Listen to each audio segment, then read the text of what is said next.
In a day and age where the sports media landscape is overloaded with fake tabloids and hot takes designed just for clicks, one show cuts through the chaos with pure, unfiltered honesty. From the End to the Bench Network, this is Givin Takes. Every week we go beyond the hype to explore the sports world, tackling the most relevant topics on the board while grinding through our starting nine. So, sit back, relax, and get ready for some real perspectives. Now, here's your host, Nate Miller.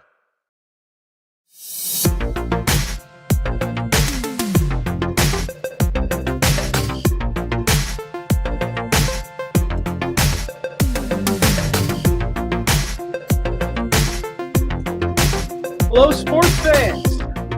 Welcome back. My name is Nate Miller, and this is Givin Takes, the online sports show where every week I sit down with all you lovely sports fans, and we talk about sports. We got a lot to talk about today. Before we get to that, though, some fun. It's important news. It's fun news. All of you Empty the Bench network followers and viewers, if you are actively following our social medias, as you see below at Empty the Bench Network on Instagram and Twitter, all those good things like that, you may have seen we just hit the 3,000 watch hour mark. Can't do that without you guys watching, so thank you all so much for that. Really appreciate you watching, loving the content. You're coming back, you're still watching, and you're helping us push towards that major 4,000 watch hour milestone. That's a big one. That would be a huge goal for this network as a whole. And you're the only people that can help us get there by watching. So we thank you for your continued support, continuing to watch. And we hope you continue to help us push to that 4,000 hour watch mark. Less than 1,000 hours away now. Couple other important notes I want to say real quick. The last Monday show of Givin Takes will be the week before the NFL season starts. So the week that there is the first Thursday game, that Monday will be the last Monday episode of Givin Takes. That is September 7th. September 7th is going to be the last episode that airs on Monday. And then the following week, we will be switching the show to Tuesday on September 15th. That is going to be the first Tuesday show. So that's an 8-day gap in between. I know it throws things off a little bit. You're going to have to wait a full extra day for an episode of Givin Takes. But it'll be the same old show at the same time, 9:30 p.m. Eastern. And just once again, like I said, last Monday show will be on the 7th. First Tuesday show will be on the 15th. And as always, you saw the ticker down beneath to follow us on our social medias. Make sure you also catch me on Unnecessary Wagers. That show is Thursdays at 8:30 p.m. That's not going anywhere until the season ends. And then Unnecessary Wagers with me and Connor, as always, Fridays at 5. I had a work thing this week, so unfortunately I was unable to make the Unnecessary Wagers episode. Connor hosted it solo again. He did a fantastic job. The next week, hopefully, we're both going to be back doing the show together again. But on the topic of solo shows, I'll get going with mine. And the way we start off this solo show is by showcasing to you our starting nine. And here it is. Leading off, I'm going to be giving an ode to Russell Westbrook. He has called it a career. I will get to all my opinions on it and all the love I have to show for him, but I'm going to be giving him the love he deserves. Then we're going to be talking about what's next for J.J. McCarthy. Kyler Murray was named the starting quarterback for the Minnesota Vikings. So the question now is what's the plan for J.J. McCarthy? Then in the third spot, we're going to be talking about the Jayden Daniels drama over his number 5. It's a hot button topic. There's a lot of stuff circulating about that at the moment. A lot of potential hearsay and conspiracy as to who's behind it. There's just a lot of drama going on with that I'm going to talk about. Then in the fourth spot, I'm going to give you my picks for the Power 4 Conference Championship games and who the winner of each of those games will be, because college football, that's right around the corner as well. So that college talk's going to be ramping up here as well. Then in the 5 spot, I was thinking about not doing a 5th topic, because that's Jayden Daniels' number and I don't want to get cease and desisted. But I decided I will do a 5th topic, and it's going to be head coach hot seats. I got 3 coaches in the NFL. One mild, one medium, and one scorching hot seat for an NFL coach, because There will be hirings and firings every year, and I got 3 guys who I think either this year or next year are going to be on their way out. If things don't change, that is. Then in the 6th spot, we're going to be talking about the home run race. I don't know if you've been paying attention with just everything else that's been going on in baseball, but the home run race is fun. It is really close. There's a lot of guys with their hats in the ring vying for the title of the home run king in 2026. And it'll be interesting to see who it goes to. And then in the 7th spot, the lovely, lovely 7th spot every week, you know what it is. It's the State of the Union. And this week we're talking about the Cleveland Guardians, a team that has just been severely underperforming for almost a month now. This poor stretch for them has gone on. So we're going to break that down. I'll give you some numbers, and we're just going to talk about them being not so good. And then we're going to talk about people who are very good, and our other staple we got every week down in that 8th spot. It is the 3 studs of the week. I got a small, medium, and big stud for you. In the world of baseball, 3 performers who I think stood above the rest this week. We'll give them their flowers there. And then in the 9th spot, Pete Crow Armstrong or Shohei Ohtani. That's the biggest question right now in terms of awards in MLB, honestly. Every other award kind of seems to be, I don't want to say clear cut totally of who's going to get it. Like, there still could be some debate about some of these awards, but I think every single, other award has a clear favorite, except for NL MVP. I think you could go either way with that. So I'm going to break down both candidates and then give you my pick on who I think the MVP is. And then, as always, at the end of the show, capping off our lovely Monday night, it's going to be a top 10. I don't tell you what the topic of the top 10 is at the top of the episode. You have to wait for it for when I get to the list. So if you want to hear that topic, sit back, relax, do whatever makes you comfortable, and get ready to listen to me talk about sports for an hour. And if you got something you want to tell me, drop a comment. I'll talk about that too. We're talking about sports together here. It's not always just me. Sometimes you guys got something to say. I'll give you the platform to show off your opinion of the world. So, without further ado, well, a little bit of ado. I'm going to take a drink of water. So, a slight bit of ado. All right, now that all that ado is out of the way, we're going to get into our leadoff topic. My ode to Russell Westbrook. Russell Westbrook, my favorite NBA player of all time, has called it a career after 18 wonderful seasons. I almost said of Major League Baseball, of professional basketball, of NBA basketball. He is Mr. Triple-Double. No one's ever going to take that away from him. No one's going to have the impact on that statistic like he did, I think, ever. Maybe you could say Nikola Jokic in a way, but the way he pioneered, I don't want to say pioneered necessarily, but he was just kind of the first to just overwhelmingly start getting triple-doubles. I know Oscar Robertson had the single-season record for a long time, but what Russell Westbrook did with that stat category was absolutely amazing. I mean, he became my favorite player back when I was a kid. I was playing NBA Jam on the PS3. If anyone remembers that game, I would play with the Thunder because I just picked the team. I'm from Pittsburgh. I don't have any NBA affiliation by city. So I started playing with the Thunder. I liked them, and that was enough for a small child me to become a Thunder fan when I was a kid. Rooted for them all the time. And then even after Kevin Durant left, I was still pulling for the Thunder. Then after Russell Westbrook left, I realized I didn't care too much about the Thunder. So I just started rooting for Russ wherever he went, and that's kind of when he became just my sole thing I root for in the NBA. I just rooted for him to succeed. I rooted for him to get a ring. He never got one, which breaks my heart. He will never be an NBA champion. He came close. He came close a couple of times, lost in the finals in 2012, blew the 3-1 lead in the Western Conference Finals to Golden State in 2016, was on some okay Rockets teams with James Harden, made the playoffs with the Clippers and the Nuggets and the Lakers when he had his 10 years there.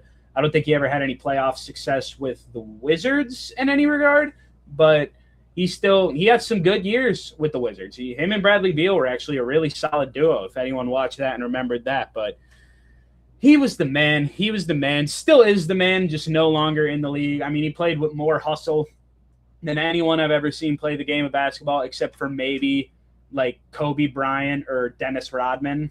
In terms of hustle, I think he is up there. If not number one, he is definitely top 3. I'd argue top 2, though, at a minimum. But, man, he played with hustle, and it was fun to watch him dunk. Because, like I said, he played for the Thunder, Rockets, Wizards, Lakers, Clippers, Nuggets, and then ended his career with the Sacramento Kings. Played for 7 teams, long, illustrious career. And throughout that career, he racked up quite a few accolades. So I'm going to read off those career accolades to you because this man deserves to have them set out to the world 10 times over because it's an impressive resume. Let's do it. He's the 2017 MVP, 9-time All-Star, 2-time All-Star Game MVP. He's 9-time All-NBA, twice on the first team, 5 times on the second team, and twice on the third team. He's a 2-time scoring champ, 3-time assist leader, All-Rookie First Team, NBA 75th Anniversary Team member. He won an Olympic gold in 2012, averaged a triple-double for 4 straight seasons from the 2016-17 season up to the 2020-21 season. Most triple-doubles in a season, which is 42 that he got in that 2016-17 season, beat out Oscar Robertson's record by 1. He has the most triple-doubles of all time at 207. However, that record's probably going to go. That's going to be broken by Nikola Jokic 99% this year, if not 100% by next year, barring any injuries. But I think he'll still have the triple-double single-season record for a very long time, but Jokic was always going to pass Westbrook. The way Jokic started off his career just going insane with the triple-double, like it was known he was going to pass it. But in terms of a single-season record, I think that's going to be Russell Westbrook's for a long time. And if you were to ask me, he's a first-ballot Hall of Famer, and honestly, I could make the case for him possibly being a top 3 point guard all time. I know championships weigh a lot in this league, so it's tough for someone that has none, but just skill-wise and hustle-wise and how he filled up the stat sheets every which way. I mean, he put up the first 20-20-20 game in NBA history. I didn't even mention that. I didn't write that down. I somehow forgot about that. He put up 20-20-20. I think Steph Curry and Magic Johnson are most definitely 1 and 2, and I think Russell Westbrook is definitely top 5 and hovers between potentially the 3, maybe the 6th spot with guys like John Stockton, Isaiah Thomas, and Chris Paul. Like, regardless, though, he's in a very high tier when it comes to all-time point guards. I wish him nothing but the best, and it breaks my heart that he never got a ring. I wanted him to win a ring so bad. He just never got it done. So that is my ode to Russell Westbrook, giving him his flowers, bidding him a good farewell because he deserves it. He was the man. And now we're going to move on to someone who does not have nearly the career accolades yet that Russell Westbrook has, at a completely different state.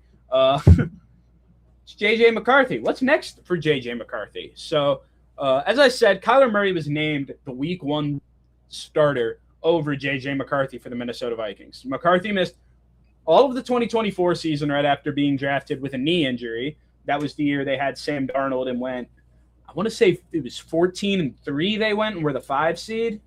Or maybe they either only lost 3 or 4 games with Darnold. They look like a super well-rounded team that could thrive with a good quarterback. So they didn't have a problem letting him go and keeping J.J. McCarthy. J.J. McCarthy did not have that good of stats last year. He only completed 57.6% of his passes. He threw for 1,632 yards, 11 touchdowns, 12 interceptions, and a passer rating of 72.6. It's not a good quarterback. I know he didn't play every single game. I know Max Brosmer had some games. There were some injuries going around. But regardless, not good stats. I mean, and it's different just, like, looking at the numbers and actually, like, watching him play too. Like, I watched games where I watched a lot of football games last year, a lot of teams, because I bet on a lot of games. So I watched a lot of different teams play football. J.J. McCarthy was just such a hard quarterback to watch. Just the passes he was making, or weren't making, for that rather, were just not great. Like, his balls that he was throwing just didn't look like that good of passes, in my opinion. Nothing that, not only did it not, like, I don't want to say overwhelm me, but not only did his passes not stick out to me in a good way, like, oh, he can really be that dude, he didn't even seem like average to me, like he can be sufficient, you know? Like, he was very underwhelming to me. But obviously, although he didn't show much promise, it was his first year. There's room to grow. I'm not going to say his career is over or anything. Like, that's not where this is going. Like, he can be fine. He has time to figure it out yet. We've seen it with, literally Sam Darnold, who stunk with the Jets for a long time. People wrote him off, and then resurgence with the Vikings, won the Super Bowl last year. I mean, We've seen that quarterbacks can turn their careers around, and it's only been 1 year for him. He's got a lot of time. But what should be his next move? Because I don't think he should stay with Minnesota. There's a rift between him and Kyler Murray already, and now there's just going to be like a naturally occurring rift between him and the higher ups in the organization, or whatever coaches are there, and whoever just contributed to the decision to have Kyler Murray start over JJ McCarthy week 1. He's going to just naturally want to distance himself from all those people, because this, like, you can tell this visibly makes him upset and act, like a little bit childish. Like he's like, oh, like he's really disappointed and pouty about it seems. So I don't think he should stay in Minnesota. So that begs the question, where should he go next? Because I think they're either going to try to trade him and just commit to Kyler Murray as long as he doesn't get injured or stink, or they're what's it called? JJ McCarthy is probably going to request a trade. I think one of those two things are imminent and probably going to happen. So let's have a little fun. Let's theorize a couple of little things. I got 3 potential landing spots in terms of the next team for JJ McCarthy, because I don't know if the Minnesota Vikings is going to be it. The first one, Miami Dolphins. It'll depend on how Malik Willis plays and if the Dolphins are bad enough this year to the point where they're getting the first overall pick and potentially Arch Manning next year. JJ McCarthy is not a better option than Arch Manning, in my opinion. But if Malik Willis is like meh at best and they're not bad enough to get Arch and not looking like they'll get like a top tier quarterback, I could see it. It's an outside shot, but there aren't a lot of teams out here that are necessarily like in line to get a JJ McCarthy because they either need one or want one, So given how bad the Dolphins are and just that there's not like a ton of promise at quarterback there right now, I got them as a potential spot. I got the New York Jets. Once again, also going to depend on how Geno Smith plays, which call me a pessimist, but I don't have that many high hopes for Geno Smith's play in New York after seeing what he did in Vegas last year. So they could be looking for maybe a quarterback switch up mid-season, and it gives McCarthy a fresh start. I know people like to say that the Jets is where, quarterbacks go to die because no quarterback seems to play good for the New York Jets. I understand that. Then again, though, you never know. Like JJ McCarthy, like I said, it's a big issue of bad teams who quarterback is the job is open right now. And the quarterback job for the New York Jets, I definitely don't think like, oh yeah, it's going to be Geno Smith's all year. He's going to hang on to it. No one's going to rival him. Like if they have a chance to maybe bring in a young guy, JJ McCarthy, chance to make him into the new franchise guy, I think they could take that chance if they're able to get him for cheap. And then the third one I got is the Indianapolis Colts.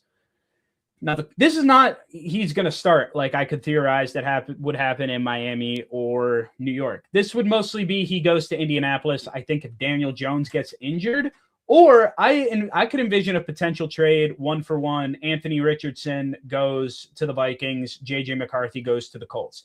Gives 2 struggling young guys just, change of scenery, new organization, try to help, recharge, revitalize their careers. I could definitely see that happening. And honestly, if we've learned anything from JJ's college days, he benefits from a really strong run game that can help carry them down the field, take a little bit more pressure off of him.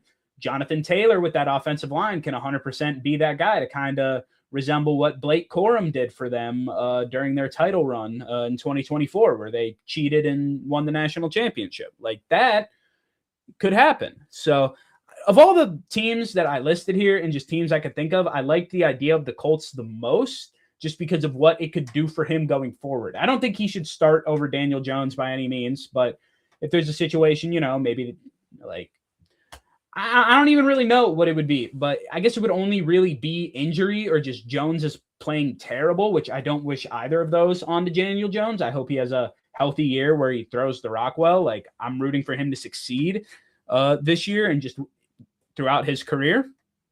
But as a backup guy, I think JJ McCarthy could be a good option. And obviously Daniel Jones is coming off an injury, so he might be hobbled, could re-aggravate something. Like there will probably be a backup QB or 2 starting a game for the Indianapolis Colts this year. Why not try out JJ McCarthy? So like I said, if I had to pick, I think the Colts would be the best fit. There's a couple different ways he could go, but I just do not envision him staying in Minnesota. I don't think he'll be a Minnesota Viking at the end of the year.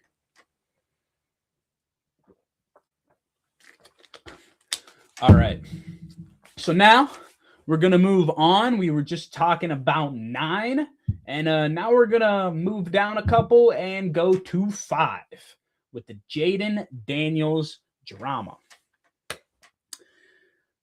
I have so many thoughts on this. This like blew my mind when I first saw it. I think it's just so, like, I want to call it stupid. Like, I get it, but like, yeah, at the same time, this is kind of stupid. It seems kind of childish. Like, oh, that's mine. You can't give it to that. Like, that's my toy. You don't let him play with it. That's mine. Like, that's like the attitude I kind of get from the whole Jayden Daniels side of this. Now, this is all because, if you haven't heard, that the former LSU quarterback issued a cease and desist to his alma mater because they gave out his number 5 to sophomore cornerback DJ Pickett, which allegedly, reportedly, was promised to him during his recruitment. So LSU is just,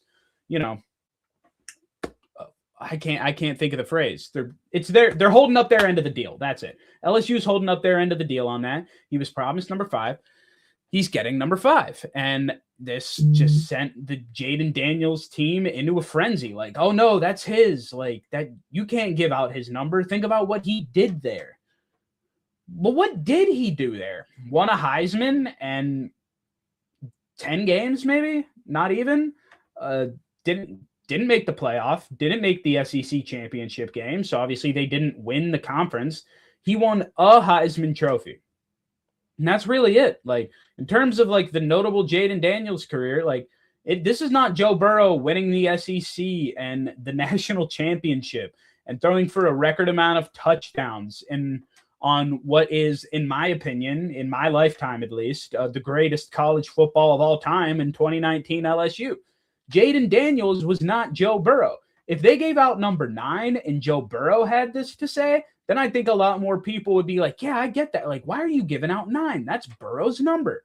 That I would understand. But Jayden Daniels, congrats. You won a Heisman Trophy. That doesn't auto your number being retired. This is not the University of Colorado with Shadur Sanders, who went like 12-13 or whatever in 25 games there. And they're like, we're throwing 12 up in the rafters or 2, whatever number. I think he wore 2 and Travis Hunter wore 12. I mean, this is not Colorado, where that's like the best of anything they've had. And yeah, I mean, Shadur didn't even win the Heisman. Don't get me started on how ridiculous I think it is that he got his number retired. Travis Hunter, I mean, Colorado doesn't win much. So the fact that he brought a Heisman home, I get not giving out 12 again. 2, you could ask some questions about. But this is LSU. 1 Heisman is not good enough to be immortalized as one of the greats. Like, you don't see like, I can't even think of a good example. Like, Stetson Bennett won what, 2 national championships with Georgia? His number isn't up in the rafters, and he won 2 national championships and probably didn't even lose that many games while he was there. I mean, that's a quarterback who I think is more worthy of having a number retired and never giving out again than Jayden Daniels. Jayden Daniels, like I said, won 1 Heisman. Stetson Bennett, I believe, won 2 back-to-back 2 national championships with Georgia. And his numbers, to my knowledge, still being given out. And like, if a player who won 2 national championships at an SEC school with the pedigree of Georgia, if that isn't worth it enough to get his number to where it's not being given out again, how do you think 1 Heisman Trophy and an equally prestigious SEC program is enough? It's just not. Now, the questions that are obviously arising are, who is behind this? Is it Jayden Daniels? There are reports that it's his mother. There are reports that it's his team who's spearheading this. I don't know. But I do firmly believe that this wasn't Jayden Daniels' idea, and Jayden Daniels wanted to make sure this happened. I don't buy that whatsoever. I think someone is pulling the strings behind him, either like not telling him, well, yeah, probably telling him to do this or just heavily persuading him to do this. And I think it's just stupid. It's just so stupid. Like, we have to understand he did not do enough to get his number retired. Heisman Trophy, great. And yeah, I get a lot of people are just kind of pushing that to the side recently, but we're talking about getting your number retired. That's like saying winning 1 MVP for a team. Like, that's like I mean, the Browns could 100% retire 95 for Myles Garrett, so that might be a bad comparison. But I'm trying to think of someone that just won like one award for a team one time. Like, you don't want to act like that's not good enough to get your number retired. Sure, you will be honored at ceremonies and stuff, and they'll have nights for you. But in terms of you trying to think that that is good enough to never have your number given out to another player at that university again, I just believe that to be outlandish. Like, that's like saying Cal Raleigh should have his number 29 retired for the Seattle Mariners because he hit 60 home runs in a season as a catcher. But he hasn't been good since then. He didn't win the MVP, hit a lot of home runs, made history, had a great season. Like that's almost like saying that's enough to retire 29 in Seattle, which I don't think anyone in Seattle would think Raleigh deserves to have his number retired, at least as of now.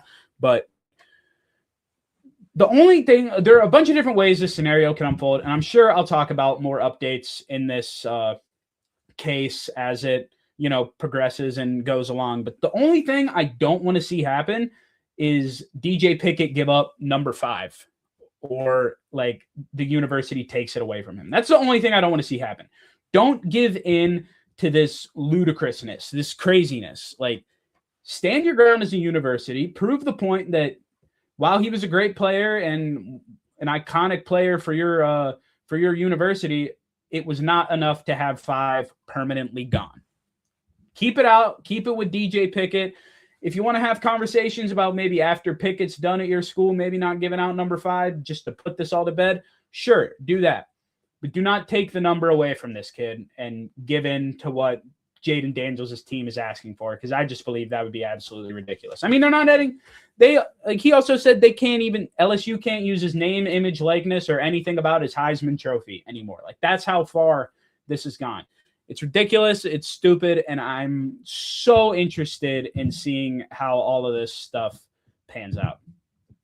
Got a comment here. Are Jayden Daniels and his team overreacting over his jersey number being given another player? Leave thoughts in the comments below. Saw that comment and wanted to make sure I was able to read that to you all because, like I just said, if you got thoughts on it just like I do, drop your comments down there. But, however, we are going to be moving on to our 4th topic now while talking about college football because, like I said, I think I kind of hammered home the point there, beat the dead horse, if you will, that my opinion on that. There's not too much else I could say about it, so I won't drone on and say the same thing over and over again.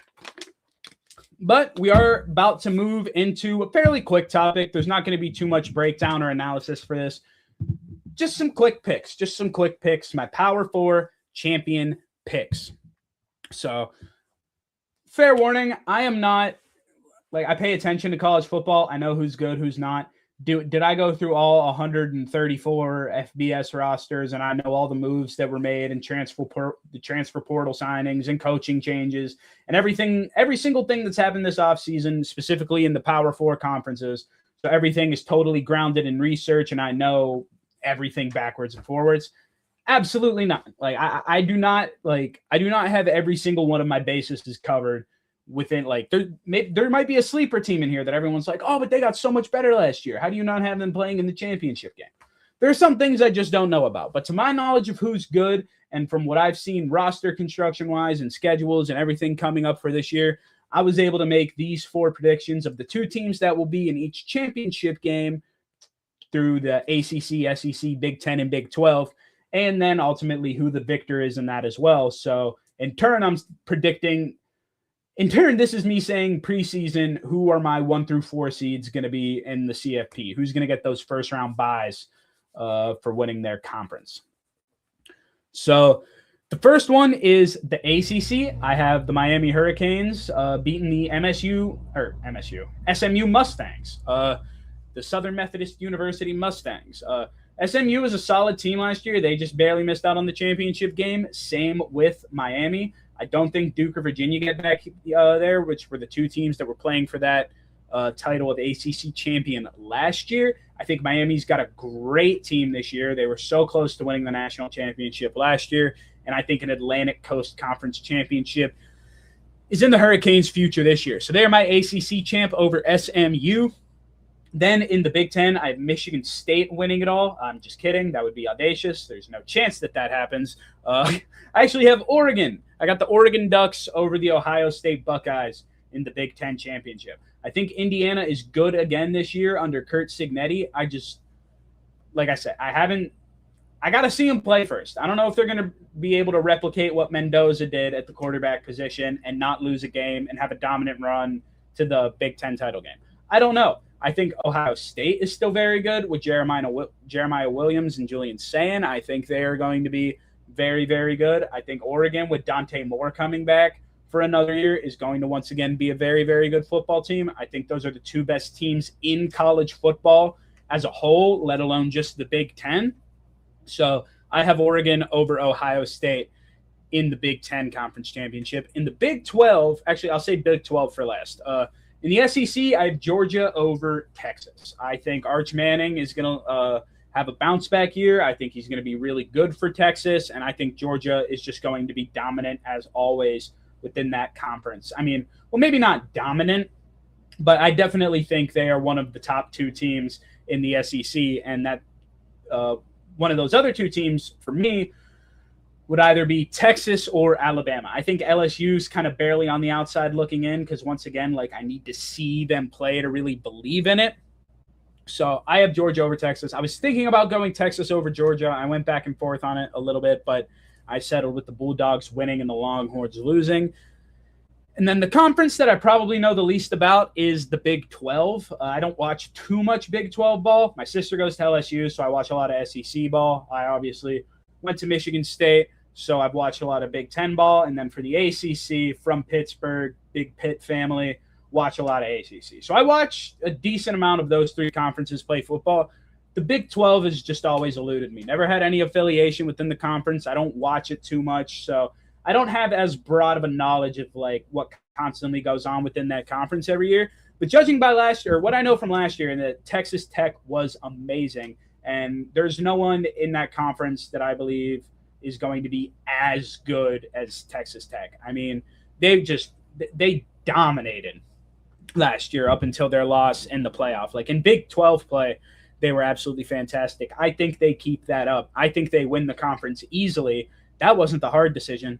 The hard decision was picking who they would win it over. Would it be Arizona? Would it be BYU? Would it be Utah?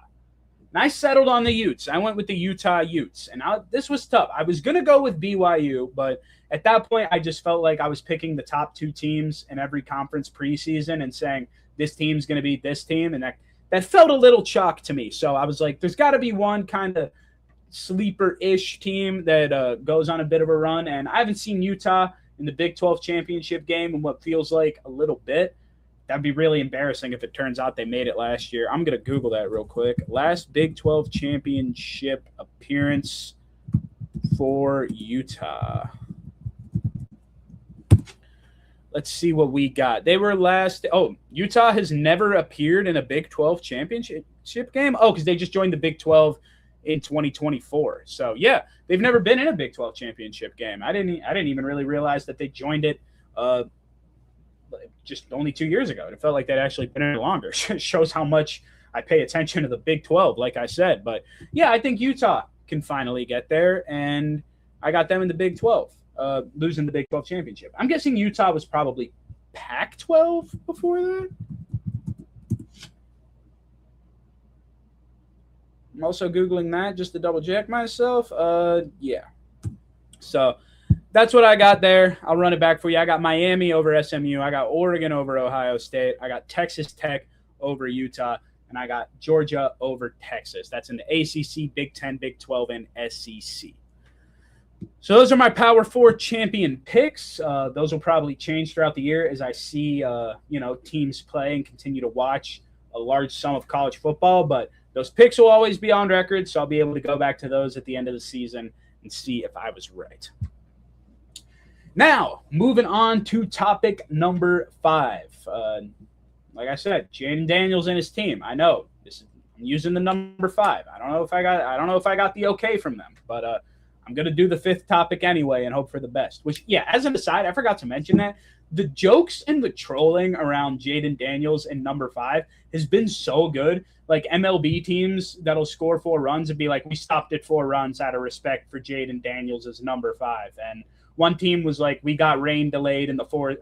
We got rain delayed in the 4th inning because we wanted to wait and see if it was okay to play the 5th inning, according to Jayden Daniels. I mean, there's just been so much good social media content surrounding this and pointing out the absurdity of it. It's great. And, I wanted to dip my toe into that too. But regardless, now we are going to be moving on to head coach hot seats.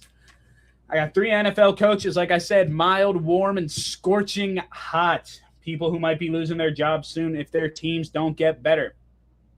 First one, I got the Philadelphia Eagles head coach Nick Sirianni. They're coming off despite being the 3 seed and winning their division, I think everyone would agree they had a disappointing season. Saquon Barkley wasn't that great. Defense was nice, but the offense was just extremely lackluster. And a lot of people pointed towards offensive coordinator Kevin Patullo and called for his head as if he was the problem. And they fired him and they replaced him, which is good. But if that continues throughout this year, Philly hasn't. I know last time Philly started off slow, they ended up winning the Super Bowl 59. But that's not just going to happen every single year. I mean, there were some people upset about Nick Sirianni around then before he turned it around. So my question is, how much longer can he, be at the head of a mediocre Philadelphia offense, assuming this offense is going to be mediocre this year, which I believe it will, unless Saquon rushes for like 2,000 yards again. I mean, the Philadelphia fans and probably some people within the media are going to be calling for his head at the end of the year. Like, I don't think he gets fired this year. I think, given he won a Super Bowl not even 2 full years ago yet, that he has the luxury of not being fired mid-season, like this shortly removed from a Super Bowl victory. But I do believe that if they are mediocre, just kind of floating around 500, not making a big splash throughout the entirety of this season, then he's going to be like a hot seat at the end of the season. Now, do I think it's totally impossible he gets fired mid-season if they're bad? Depends on how bad they are. If they're 2-8, then yeah, you have to fire your head coach. But if they're only like, 4-6 or 5-5, I think that's where he kind of hovers around but doesn't get the boot. So Nick Sirianni, not too much to worry about because they'd have to repeat and not have a great offense like they did last year, but mildly hot seat, Nick Sirianni. Moving up a level, warm seat, little bit of a warm seat. I got Aaron Glenn for the Jets. Now, it's only his 2nd season, so we got to cut him some slack. But for a guy who used to be the defensive coordinator on the Lions and is a defensive-minded head coach, the fact that your defense did not have an interception last year is one of the most mind-boggling stats to me. Like, it is absolutely ridiculous. So in order for him to keep his job, which might seem like him, if they're bad at the end of this year, there's no Nick Sirianni luxury. Aaron Glenn is fired at the end of this year, and that's if they don't show any progress whatsoever. And they have been so bad for so long, especially last year, that not showing any progress, I feel like would actually be more impressive than showing progress. So they absolutely need to take a jump up this year. Not a huge jump, but just if they win 6 games, 7 games, he keeps his job. If they win, even if they win, no, they have to win 6 games, I think, for him to keep his job. Otherwise, like, they're just going to keep recycling head coaches until they get one that's working for them. So Aaron Glenn, I'd say this is his last season if he doesn't hit 6 wins, but it's, like I said, it's not as easy going and a lot of things have to go wrong as Nick Sirianni's position is, but there's a little more urgency, I think, right now for Aaron Glenn. Like I said, especially given the fact that they just won like 3 games last year and had no picks. Like, it's hard to be worse than that, so it should be easy for him to show progress, but, at the end of the day, he still has to do it. Finally, my scorching hot seat, a guy who I give like 8-9 weeks at bad play and he's gone, Zach Taylor on the Cincinnati Bengals. They have fallen below expectations every year since the Super Bowl 56 appearance and the loss to the Rams. They're all offense, no defense. And I know Zach Taylor does not have the power to construct the roster. That's the general manager. It's the owner with the money. Like, that is not the head coach's fault at all, what he is given. But at a point with so many years of a bad defense, you have to call into question your coaching defensively. Like all of these players, even if they're not so great coming in, none of them seem to be getting better under your regime. So if that problem continues, then you need to go out and find a new head coach that might be able to turn some of these meh defensive players into serviceable and formidable defensive players. Now, could some of those guys take that jump this year? Potentially, yes. But if they don't, and they're a team that through like 8 or 9 weeks only has like 2 or 3 wins, even 4, I don't think would excite Bengals fans a lot, just hovering right below 500. I mean, I think he's gone because I think you need to bring someone in who can help shake up and better that defense. So for me, Zach Taylor has a very short window to get this team in a position that has the fans and the front office believing that they can make the postseason, or else he is gone. So those are my 3 head coach hot seats. The mild, Nick Sirianni on the Eagles, warm Aaron Glenn on the Jets, and scorching hot Zach Taylor and the Cincinnati Bengals. Whew. So that is the end of the brief head coach hot seats subject. Let me know. You got other guys who you think are on the hot seat. First-year guys maybe who potentially it could be their last year coaching too. We've seen the one and dones. I mean, there's a lot that could go on. Those are the 3 that I thought were the most suitable for the hot seats. And now we're going to move on to another quick topic, something fun just that I noticed this week, so I wanted to talk about it a little bit. The home run race. This home run race is tight. It's competitive. And I knew a bunch of guys were hitting a lot of home runs, but I didn't realize to like the magnitude these guys were hitting home runs. I mean, there's 6 players right now within 4 home runs of each other at the top. That's a fun home run race. It's not like they've all got 55 bombs. Like this isn't the summer of 98, Sosa going up against McGuire, like 70 bombs apiece. We're not getting that. But we got 6 guys who are all right about at 40. Like, and it's a pretty good race. I mean, here are the candidates and here are the numbers they got. I'll run through those for you real quick. Top spot, Kyle Schwarber, 37. Then you got Matt Olson and Yordan Alvarez tied at 36. Then you got Junior Caminero at 35, Hunter Goodman at 34, and Ben Rice at 33. So you got a Philly, a Brave, an Astro, a Ray, a Rocky, and a Yankee. 3 in the AL, 3 in the NL. So that's also, like, in terms of league home run winner, like, those are 3 pretty even, close races as well. You know, obviously, Yordan Caminero and Rice in the AL, and then Matt Olson, Kyle Schwarber, and Hunter Goodman in the NL. I mean, talking about a guy who's Yordan Alvarez that is looking to win a Triple Crown award this year. I mean, he's only 1 home run above Junior Caminero. So if you're rooting for either Yordan himself or just history to be made and you want to see him win the batting Triple Crown, it's important to keep an eye on this because, like I say, he's got Caminero on his tail, 1 behind, and he's got Rice following as well with only 3. Like, if he goes through a slump, he could lose that top spot pretty easily. So I don't think it matters as much in the NL. It's not like Kyle Schwarber or Matt Olson or Hunter Goodman are looking to win a Triple Crown. So it's more just for pride over there, winning it specifically for the NL. But, you know, every guy wants to have the most home runs hit in the season. Everyone wants to be the home run king. So there's multiple incentives for a lot of people to win this. I mean, because I bet you some of those guys in the AL, you know, like Junior Caminero and Ben Rice, maybe don't want Yordan to win the Triple Crown. Maybe they don't want him to be the best in each of the 3 major stats. They want to be the best in one. Could that be fuel for them to go out and just play better, hit more home runs? You don't know. That part's all up for speculation, but it's very fun and very interesting, and definitely keep your eye on this race because I think it'll just get more and more entertaining to watch and closer down the stretch. I mean, we're at August 17th, and we got 6 different guys who could potentially have the most home runs in baseball, and it's only from 1st to 6th. Like I said, it's only a 4 home run gap. I feel like at this point in the season, there aren't often this many players still in contention, realistic contention for that top spot. In terms of who I think will win it, I do think that Yordan's going to hit more home runs than anyone else in Major League Baseball this year. I got him at 51, followed by Schwarber at 50. And then I think Olson and Junior Caminero each hit 48. That's how I think the top 3 go, with 2 players being tied for 3rd.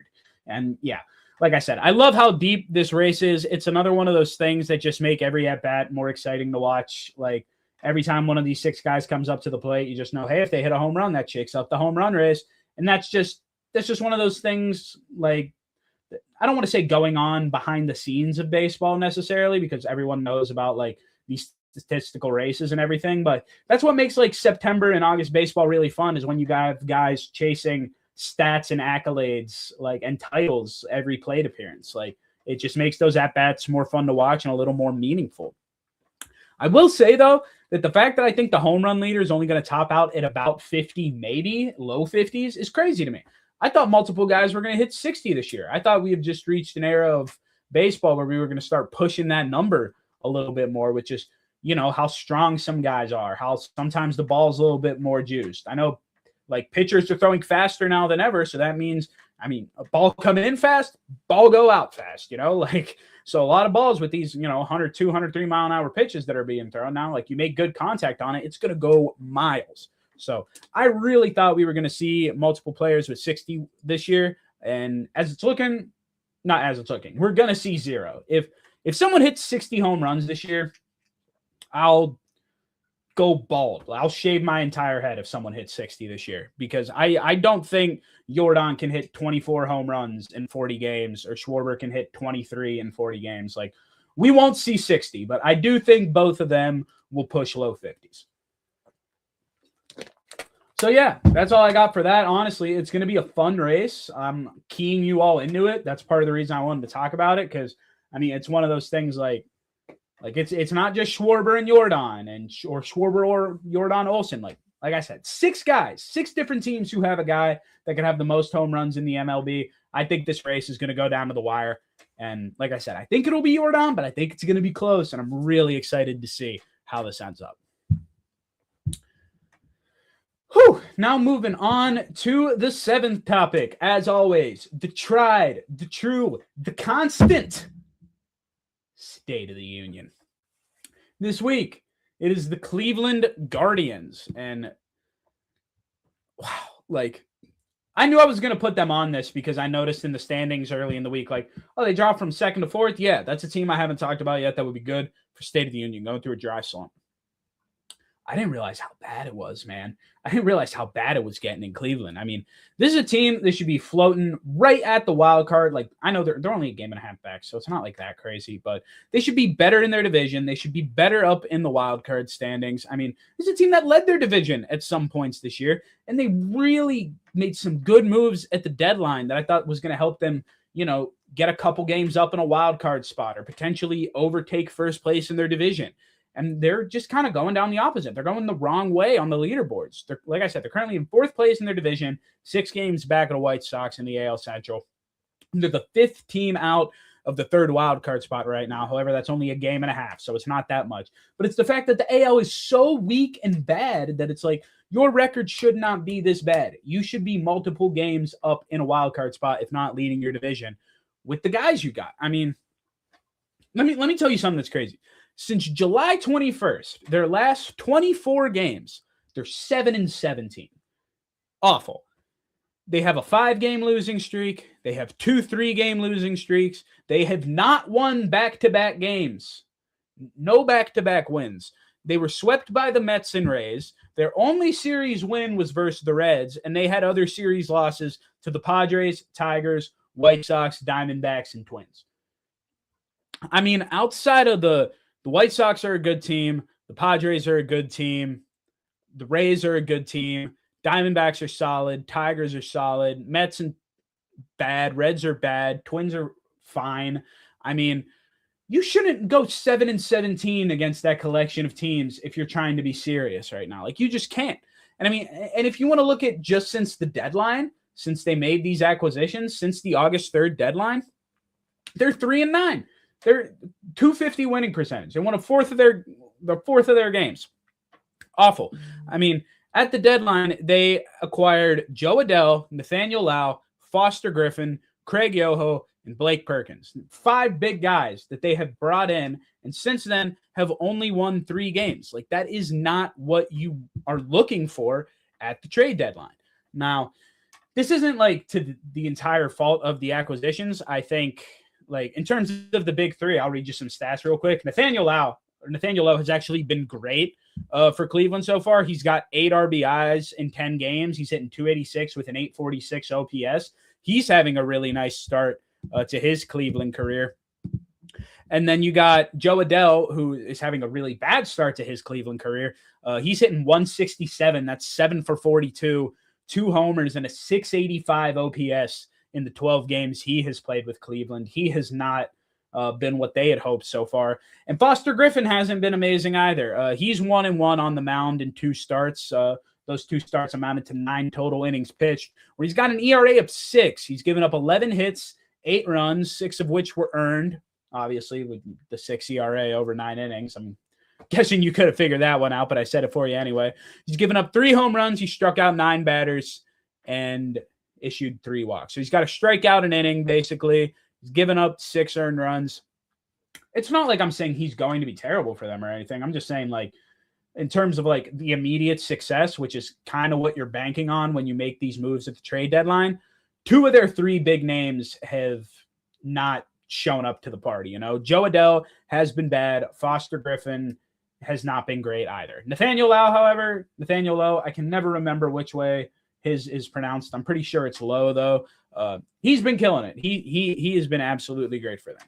In terms of what's coming up for the Cleveland Guardians, obviously, like I said, they are still in the mix. It is not like their season is over. They could still very well, you know, either win their division or get in a playoff spot. 6 games is not impossible to come back from, and surely 1.5 isn't possible either, but you know that. But they start a series against the San Francisco Giants tomorrow. You haven't won a series in a really long time. You not only need to win this series, you should sweep this team. This is a bad team that just sold at the deadline. They do not have that much going for them. This is a team you should sweep. And just like in terms of the general overarching thoughts, they need to be better on both sides of the ball. They have to start winning their close games. I mean, like, I'll read some more stats to you. Their pitching stats in the month of August so far, they've given up 123 hits and 61 runs in 14 games. They've issued 56 walks. They've struck out 105 batters. They've hit 7 batters. Like, opponent batting average is 254. So some of those stats are like, okay, they're giving up way too many hits. But yet it's somehow at the same time, like, 254 isn't the worst opponent batting average, but it's also not great. Basically saying one in every four guys that comes up against you is going to get a hit. That's a little too much, but yeah, 123 hits, way too many. You've surrendered 13 home runs in 14 games. That's almost a home run a game. You got to get that in control. I mean, they're giving up too many long balls. They're giving up too many hits as a whole. So in that regard, it's just, I don't know if their guys are trying to pitch to contact, and that's been working for them in the season, and maybe now guys are just seeing them better. But whatever their whatever their pitching philosophy is, it needs to change up a little bit, because the pitching has been grossly subpar in the month of August. And then in terms of their hitting stats, also not great. I mean, I'm going to refresh this, get stats rolling. Sorry, my computer froze up a little bit. I mean, their hitting stats they aren't great either. So I can't get the hitting stats to load. I'm sorry. I don't know why this stat sheet won't load. So unfortunately, I can't get those for you at the moment, and I won't wait too long on those because I do want to keep the show moving. I apologize about that. I don't know. Computers, I guess. I don't know, but I couldn't get those hitting stats for you, unfortunately. But just know that they weren't great. They were okay. A couple of them, a lot of the stats inflated by just a couple of guys doing really well in the lineup, but the masses not doing very well. So they need to hit better. They need to pitch better. It's not like only one side of the ball is failing them right now. They need to be better on both sides of it. Joe Adell and Foster Griffin need to play like the big-time acquisitions that Cleveland hoped they would be. And they need to start beating the mediocre teams. They played a decent amount of mediocre teams over the course of their last 24 games. And like I said, they're 7-17, I believe it was the record. They're 7-17 against a lot of mediocre teams. So they need to start beating the mediocre competition if they want to be the good competition and be one of those teams in contention to win the World Series and the Commissioner's Trophy. So that is my State of the Union for the Cleveland Guardians, picking apart what I believe is wrong with them and letting you know how I think they can go about fixing it. Because, I mean, it's not like they can get guys anymore. I mean, hey, with Cattell reportedly being on rumored to be going on the restricted list or potentially maybe DFA'd. It's a lot of, I know, crazy. Cattell Marte, I know. A lot of speculation and rumor going on right now about that. I have no confirmation on any of that except he's on the restricted list. But who knows if he's a Diamondback at the end of the season? Maybe that's a guy that the Cleveland Guardians can go pick up for second base. I don't know. But in terms of acquiring guys, trade deadline is passed. So what you got now is what you got. And you got to make the best of it. So that is my State of the Union for the Cleveland Guardians. And we will have a new team on the State of the Union next week. It's been just baseball for a really long time. But with football season coming up, we're going to start seeing football teams on the State of the Union too. So you can get excited about that going forward. Woo! All right, I'm hydrated again. I'm ready to go. You know I love to drink my water on this show. You often viewers know that since day one, I've just been putting back water on this show. But enough talking about what's already happened. Or actually, no, that's a bad segue because I'm going to talk about more things that have already happened because it's time for the other staple. It's 3 studs of the week. Literally the topic where I tell you about what happened in baseball the prior week. Horrible segue by your boy here. But nonetheless, we are in the 3 studs of the week, as I said at the top, or if you're a frequent viewer of this show, you know how it works. Small stud, medium stud, big stud this week. And I had these guys a lot of the times, like I have to go back and search, who had a good week. Let me look at some stats, kind of figure out who my picks are going to be. But this I just knew as the week was going on, like, yep, this is going to be a premier performance. Yep, this is. Yep, this is. Like, this was the easiest 3 studs of the week that I ever had.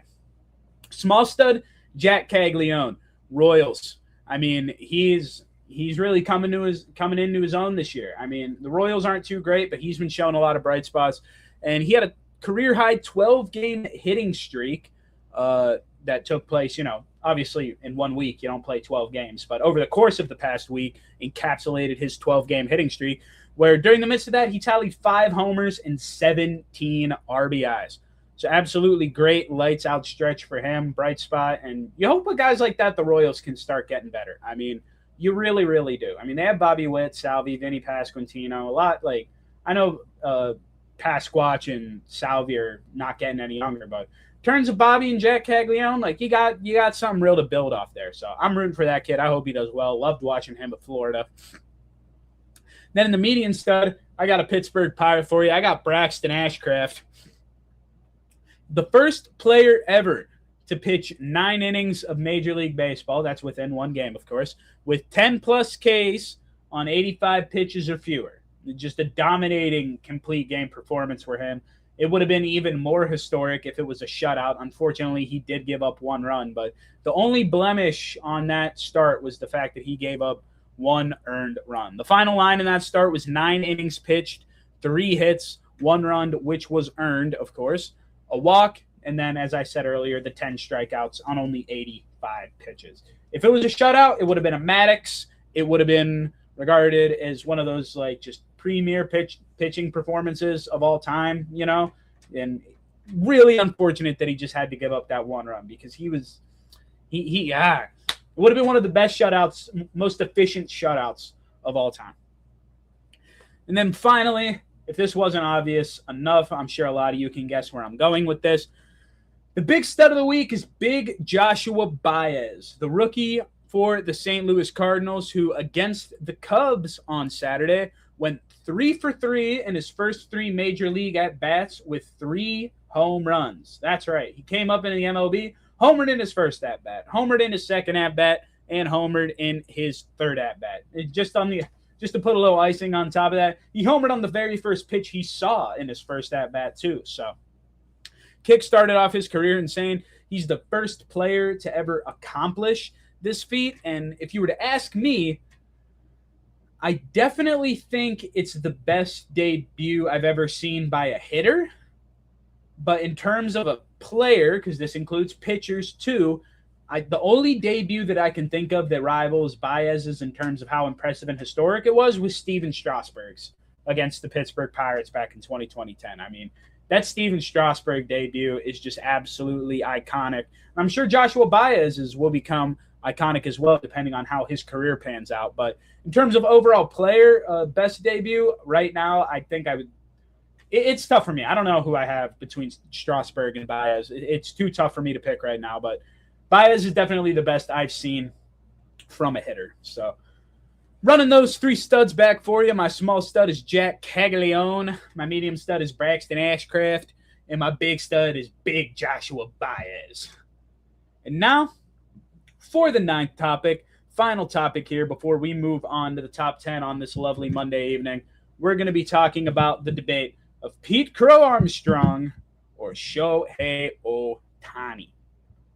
So, earlier on in this season on the show, I theorized that, some award races were over. It was wraps. This guy's going to win. And I thought, a race like the NL Cy Young Award race was going to be super close with a bunch of guys down the stretch having really low ERAs and similar stats. And it was going to be a barn burner of a race where we were all watching these guys make their starts to see how they bolstered their Cy Young cases.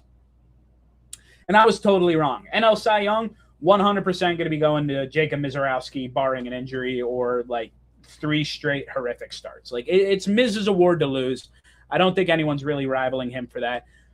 And then when I thought it was going to be all Ohtani and no one else really had a chance to take him down, Pete Crow Armstrong just begins to have a fantastic year and makes that by far the most exciting award race we have heading down the stretch. And just to show you what level of play PCA and Ohtani are at compared to the rest of the National League, on FanDuel right now, there are still 7 MVP candidates you can bet for or can bet on, and that's with Yordan Alvarez looking like he's going to win a triple crown and being, no doubt best hitter in the American League. There's still 6 other guys you can bet on. In the AL or in the NL, it's only PCA and Shohei. You cannot bet on anyone else. The books have guaranteed that either Pete Crow Armstrong or Shohei Ohtani will win the MVP. I bet you can't even bet on the third finalist until I don't even know if they'll let you bet on the third finalist after he's named, because poor guy's not going to get any votes because it's going to be one of these guys. I mean, when you look at their preseason odds to win, just show from where they were then to where they are now, Shohei ranged from -110 to -145. He was always the favorite to win it. PCA, and I kid you not, this is real. I Googled it several times. I could not find preseason award odds for him. This is what he was preseason, because I think a lot of people didn't offer it because of how big of a long shot he was. But the longest ticket that I was able to find was plus 30,000. So, real David and Goliath here in terms of preseason odds. Now, odds now, Shohei's -140, PCA is plus 115. So PCA is a slight underdog to Shohei Ohtani in terms of odds, but a clear underdog in terms of, where their careers have been and how they've gotten here. Shohei obviously looking for his 3rd straight MVP. People say he's the greatest baseball player of all time. I tend to agree with them in some aspects. And PCA's here hoping to dethrone him. And I'm rooting for him to dethrone him, even though he's a divisional rival to my Pirates on the Cubs. I mean, I like parity in sports. I like seeing other people win awards when they deserve it. Nikola Jokic and MVPs in the NBA, that's a bit of a different thing because I think, he's deserved it more than the other people in the years that he's lost the award. And that's when I think voter fatigue comes in and they just pick someone else.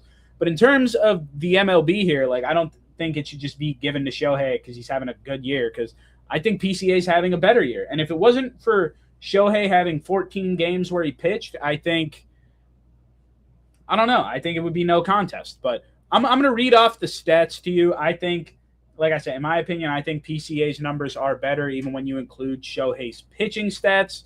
If Shohei was still pitching and at this rate of pitching this late in the season, then I think he gets MVP. But he's been shut down and his hitting has been met.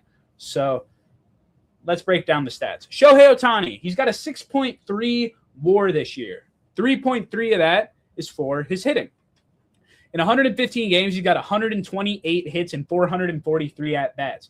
His slash line goes 289, 383, 540, and 928. So that's a 288 batting average, 388 on base, 540 slugging, and a 928 OPS. He's got 24 doubles, 3 triples, and 27 homers, 75 RBIs, 122 strikeouts, hitting, 70 walks, hitting. He's 7 for 10 on stolen bases. He scored 77 times and tallied 239 total bases. On the pitching side of things, 3 of his 6.3 WAR comes from his pitching. The other 3.3 just comes from his hitting. He started 14 games, and he's only appeared in 14 games. Posted an 8-2 record with a 1.79 ERA. Pitched 85 2/3 innings. Racked up 95 strikeouts and 26 walks. Posted a WHIP of .94. Gave up 21 runs, 17 of which were earned, and surrendered 4 home runs. However, he has not pitched since he went up against the Padres on July 3rd. So about 6 weeks since he has pitched. It doesn't look like he'll be pitching again this season, if I had to guess. But those are Ohtani's numbers. Really good, I know. But here's PCA. PCA only hitting has a 7.3 WAR. So he's got a full point higher of WAR than Ohtani without the pitching. His WAR would be 4 points higher than Ohtani if Ohtani didn't pitch an inning this season. So keep that in mind. PCA's got a 7.3 WAR. In 125 games, he has 131 hits and 475 at-bats. He's hitting 276. That's his batting average. 374 on base, 533 slugging. That takes you out to a 906 OPS. He also has 24 doubles, 7 triples. He's got 1 more home run. He's got 28 homers. Same amount of RBIs. Both have 75 RBIs. He struck out 151 times and walked 65. PCA is 30 for 37 in stolen bases. He's looking like potentially 40-40 season. He could definitely steal 10 more bases in 20 more games. The problem is, in 40 more games.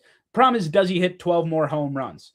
I think he could. So, if PCA hits 40-40, it needs to be his. But the last 2 stats I got for you before I continue on with this, he scored 87 times, and he has 253 total bases. So a lot of the stats are very close. They're very similar. I can understand this being more of a decision if PCA doesn't hit 40-40, but if PCA goes 40-40 and Ohtani's still not pitching, it's PCA's award, in my opinion. If I was a baseball writer of America, my vote would be going to Pete Crow Armstrong. I mean, because Ohtani's hitting just hasn't been all that. You can see his WAR hitting is only 3.3. His WAR for the season would be 4 points less than PCA had he not pitched an inning. But he does have his pitching stats at his back. We can't negate those. Those do help his case. But he's not pitching anymore, and we got to look at the full season. So, like I said, PCA is my MVP, but we'll see how these last 40 games of the season go. Anything can happen. We'll see if PCA ends up becoming a big favorite here or a favorite at all soon. Does Ohtani extend his lead as a favorite? I don't know. It'll be interesting to see, but if I were to bet on it, I'd be betting on PCA. Whew. So that is all the sports talk I have for you guys today. I loved a lot of the topics in this episode. I was really excited to talk about this Jayden Daniels stuff. Russell Westbrook, my favorite player of all time. I wanted to see him off, send him off, and give him the flowers I believe he deserves. Everyone wanted to hate on him throughout his career, but now give him love now that he's gone. I was giving him love the whole time. I want everyone to know that. I've loved Russ since the start. Never gave up on the guy. But yeah, I mean, as we keep going, there's going to be more and more football topics and less baseball topics, it feels like, as we slowly, get into the fall. I mean, baseball will still be here, but there's going to be a lot less to theorize and talk about as in terms of when football season ramps up. Then we just get to start speculating and looking into a whole bunch of stuff about another new sport. So that's going to be a lot of fun. I'm looking forward to that. But before all that happens, I wanted to see if y'all would forget. I wanted to see if I could catch anyone off guard thinking that I would end the show. I didn't forget about the top 10. No way I would forget about the top 10. We do it every week, except that one time the show ran long, so I pushed it for a top 20. This week is a fun one. This is one is simultaneously sports and not sports related. I actually hinted at this a little bit in the beginning of the episode. You may or may not have noticed. It's my top 10 sports video games of all time. I love playing sports games. I think, and this is not just like EA stuff, like there's some stuff out there that you may not think qualifies as a sports game, but qualifies as a sports game. So I got 10 for you. I got my list, and I'm about to read it off to you. At number 10, I got NBA 2K13. I loved playing that game as a kid, doing career mode. It's not something I would really go back to, but I haven't played a whole lump sum of sports games, so I had to think of a mediocre one to throw in there at 10 that I liked. And I do remember like really enjoying the cover of this game. So as an OG sports game that I played, I give NBA 2K13 a spot. Number 9, I got Madden 16. This is the Madden I played the most as a kid. I'm pretty sure this is the one with OBJ on the cover. I played this with my sister a lot. We ran so many games of Madden 16 at our house. Like it was the Madden I've probably played the most in my life because I've never been a huge Madden guy. So loved playing that back in the day. Good memories playing that. I got that at number 9. Number 8, actually the only Madden game I played more. I got Madden Mobile, the iPhone game, for those of you who remember that. That game was elite. Playing the seasons, you were building your team. I was always either the Steelers or the Broncos because I loved the Steelers, but I also loved Peyton Manning when I was a kid. I was a big Peyton Manning guy. So Madden Mobile, iconic game. People my age still talk about it today like it was the best game to ever grace the earth. It's pretty good, but it's only at number 8 for me. I did still love it. At number 7, I got PGA 2K23. PGA is so much fun. I played it a lot with my buddies in college. Ran a lot of PGA, had a lot of, 2v2 scrambles, one-on-ones, like played the crap out of this game. It's so much fun. I finally got good at it after I graduated, of course, when I'm not playing people in it anymore, which, is just ironic, but I love playing that game with friends. Super fun game. I got that at 7. At number 6, I have this year's MLB The Show. This year's MLB The Show is a broken game. The servers suck. There's a myriad of issues with it. Don't get me wrong, but I've just been playing it so much recently that I have to put it up there. I mean, it's probably the most time I've ever put into like a seasonal sports game, like a 2K or a Madden, where you like build your team and collect stuff. Like I played a lot of Diamond Dynasty this year. I don't know if I'll ever have the time to play this much Diamond Dynasty again. And I've had a lot of fun doing it. So it's a fun game. I've been playing it a lot. A little recency bias might help it out here, but I got it at number 6 on the list. At number 5, just barely above it because of the less glitches, but I've still played it a lot. College Football 25. I was super excited when they dropped this game. I was still in college when they dropped this game, which made it even more fun. I grinded it that summer to get good at it because I had never really played like Madden online before, just like against my friends, my sister, as I said. But I played a lot of College Football 25 online, so I had to force myself to get good at it. I put a lot of hours into it. Eventually got pretty good at it, but I like 26. I like 27, but just the sheer amount I played on College Football 25, like how many nights I stayed up playing that game, I'll remember those for a long time. Those were super fun. And it's just, it was so long overdue for a new college football game to come out that it was so awesome with this when this dropped. So I have College Football 25 at number 5. Number 4, this is where we get into the games that are like, oh, this is a sports game. I got Mike Tyson's Punch-Out. Boxing is a sport. And Mike Tyson's Punch-Out is so extremely fun. Like I would speed run that game, try to finish the fights as fast as I possibly could. I love that game. I play that game a lot in the winter. I don't know what it is, but like sometimes for some reason when the weather gets cold, I just gravitate to wanting to play like old NES games, and I end up running a lot of Punch-Outs. So I play this game a lot. I love it. It's so much fun. I love the fact that I can speed run it because I love speed running things, and I got it at number 4. Honorable mention too that I left off of this list because I just totally forgot about it. Wii Sports and Wii Sports Resort. Honorable mentions. Should have been on here. Wii Sports Golf probably would have been pretty high up on my list. I just totally forgot about that until now as a sports game. So I'm not going to throw them on here and shake up the list, but we'll call them honorable mentions because I had a bit of an oversight when making my list. But at number 3, a different Nintendo game. I got Mario Kart 8 Deluxe. That is the one that came out for the Switch. I know it's not one of the Wii ones that everyone loves with the motion controls, but I suck at motion controls, so I don't like it as much. I'm a joystick and buttons guy. That's what I'm good at. And it's just my favorite Mario Kart. I had to find a Mario Kart on there. It's racing, counts as sport, and that's why I got it at number 3, because I love Mario Kart. Number 2, I got NBA Jam. As I mentioned earlier, that's how I first started playing with liking Russell Westbrook, because I played with that team in NBA Jam. It's just one of my favorite video games of all time. I played it so much as a kid. I still play it a decent bit now from time to time. It's fun. You don't gotta, there's not a million different buttons to do stuff. It's pretty simple, just pass, shoot, dribble. You can shove and stuff. It's just you can just kind of turn your brain off and play it. You don't have to play online and try to win, and get all high heart rate and agitated trying to win. Like, you just play against the computer, you play campaign, you chill out, you do challenges. It's a fun game, and sentimentally and I guess nostalgically, it gets points as well and boosted up on my list. It's a great game. I got it at number 2. And at number 1, probably some recency bias, but I've put so many hours into this game. I got to put it up there, man. Rocket League. Rocket League is car soccer. It's a sports game, and I love that game. I mean, am I the best at it? No. Am I the worst? No. I'm like, for those of you who follow that game, know what I'm talking about. I'm like high gold, low platinum in 2s, so I'm fine. And it's just such a fun game. Like, the rush, like, of scoring a goal in that game, like an overtime goal or getting a late save or a late goal. It's just so much fun. It's so high octane, so much action. Games are only 5 minutes, maybe sometimes longer if you go into overtime. So you can just play a bunch of games in a short amount of time too. I love it for that.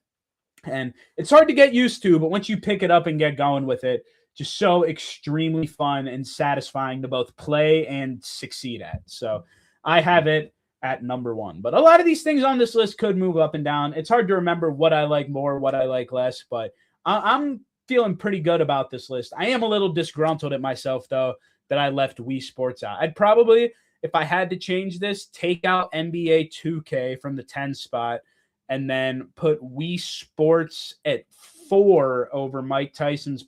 Put Wii Sports at 3 over Mario Kart Deluxe and move everything down a spot.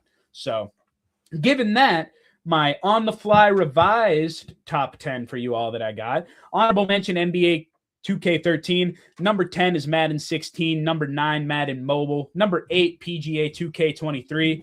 Number 7, MLB The Show 26. Number 6, College Football 25. Number 5, Mike Tyson's Punch-Out. Number 4, Mario Kart 8 Deluxe. Number 3, Wii Sports / Wii Sports Resort. Lump it all into one. Number 2, NBA Jam. And number 1, Rocket League. Whew, so that's it. That's all I got for you guys this lovely Monday evening. As I said, there won't be too many more Monday evening shows, however, though, because on September 7th, making the switch, going to be going, or not making the switch on the 7th, but the 7th will be the last Monday show. And on the 15th, after that first night of Monday Night Football, that very next night is when you're going to catch me on here talking about the previous NFL week, leading us into the next NFL week. It's going to be a lot of fun. So like I said, I'll say that for you again. The 7th is the last Monday show, and the 15th is the first Tuesday show. And once again, I said it at the top, but I will say it again. Thank you all so much for helping us at the ETB network push that 3,000 hour or that 3,000 watch hour mark. It means a lot to us. 217 of you are watching me right now. I appreciate that so much. Just continuing to watch, like the content, share it. It helps us reach our goal. We all here appreciate it immensely. So thank you for watching. I hope you all continue to come back. You can catch me here next week, still Monday at 9:30 p.m., where I'll be giving out more football predictions for stuff. I think I'm gonna make a top 25 for college football that I'll unveil for you all next week. I'm thinking about doing that. So a lot of fun stuff coming up. There's going to be a lot more for us to talk about. I cannot wait for it. I love talking sports with you all every week. But until then, as always, I've been Nate Miller. Those are my takes.